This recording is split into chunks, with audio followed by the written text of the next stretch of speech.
Трагедијата со 8-годишното дете, кое беше до смрт искасано од куќе, не смее да се затвори како несреќен случај, туку итно и максимално професионално да се открие причината за немилиот настан.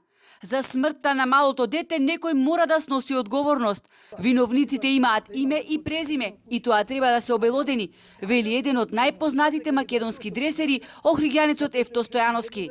Според него, постапката која се води е потполно промашена и крајно нестручна.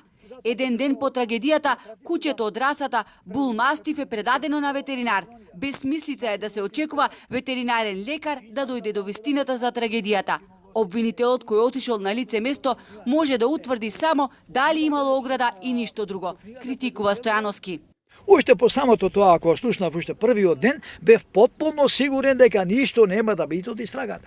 Зошто? Па затоа што не знаа, се гледа, прото се гледа дека не знае што прават тие што испитуваат. Обвинителството треба да не викне нашто сне дресери, што работиме со кучиња, кој што сне работеле со такви кучиња. Точно ќе му кажеме што се случило, а не ветеринарот. Кинолозите даваат предлози. Ке е кинолозите? Ете кинолози што направиле. Шампион на Европа, на Македонија, убива дете. Помило низ нивните раце. Како што веќе беше објавено, во дворот имало две кучиња од посебната раса Бул Мастиф, но Стојановски отворено вели дека се сомнева оти по старото куче го нападнало детенцето. Дали некој се обидува да ја прикрие вистината, жртвувајќи го 12-годишното куче, што е исто како 120-годишен човек, бидејќи нема вредност и повеќе не носи пари, за разлика од подмладокот од оваа раса, кој чини огромни пари кога ќе се земе предвид и фактот дека станува збор за кучиња кои биле прогласувани за шампиони. Согледувајќи ги реално случувањата, Стојановски прашува дали е точно дека детето влегло во боксот или кучињата биле пуштени во дворот. Дали некој воопшто му кажал дека сепак се работи за опасна раса на кучиња. Кој му дозволил на толку мало дете да влегува во туки двор?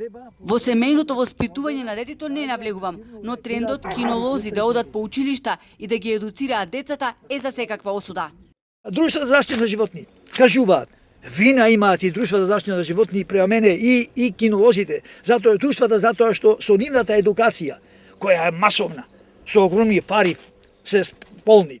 Како може сега јас да тргнам по школите и да ги учам децата како треба да постапуваат со кучињата, без програма, без дозвола министерство, без дозвола од директор. Како може да така?